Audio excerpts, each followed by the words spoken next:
bit of a fuss about Cecilia's corset being eggshell instead of ivory, but I resolved that issue by encouraging her to take a Xanax from Gigi. Then there was a slight palaver with the doves. They were supposed to be released over Cecilia and Gareth for the photographs, but I discovered just before the ceremony that their handler, that is to say the doves' handler, not Cece and Gareth's, I was their handler, to be frank, hadn't fed them for 2 days, so they wouldn't shit all over the guests.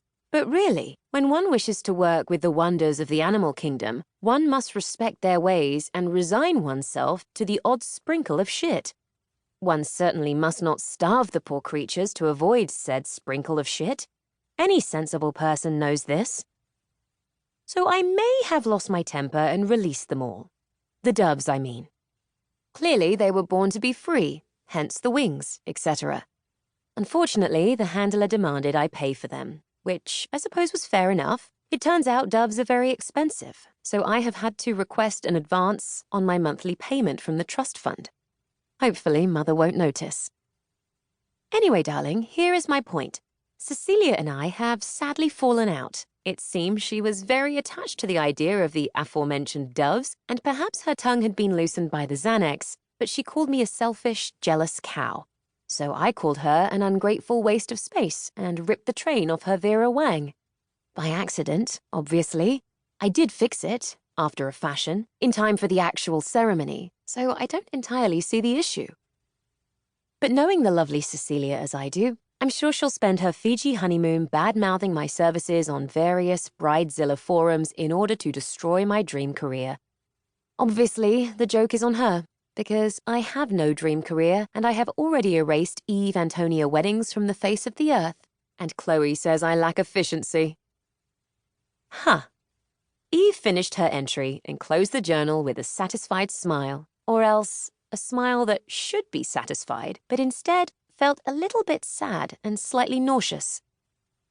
She'd known Cecilia since their school days, had always felt somewhat nervous around her, the way Eve often did around, well, humanity in general, as if she were walking a cliff's edge between being the easy, entertaining friend people kept around and the irritating mess people kicked off the ledge.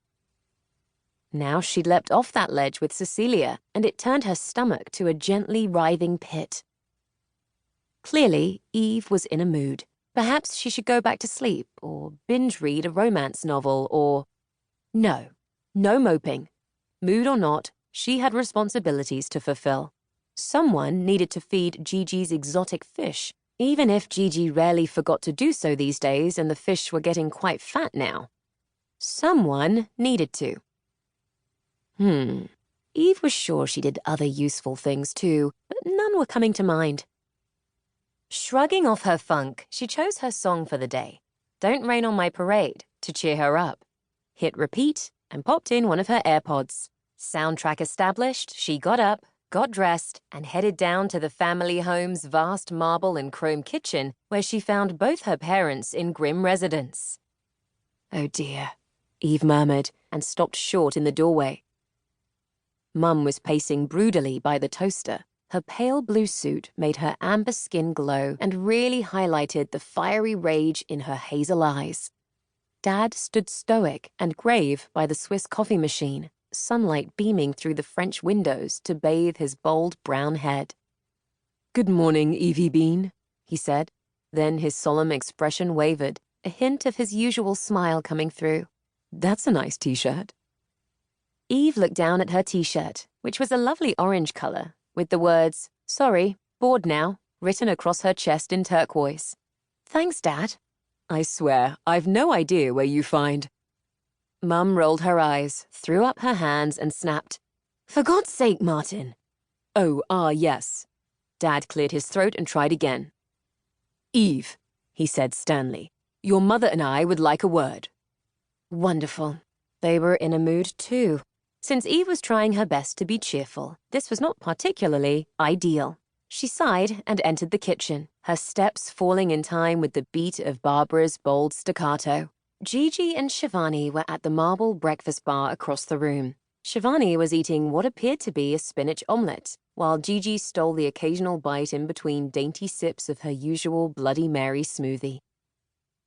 Unwilling to be contaminated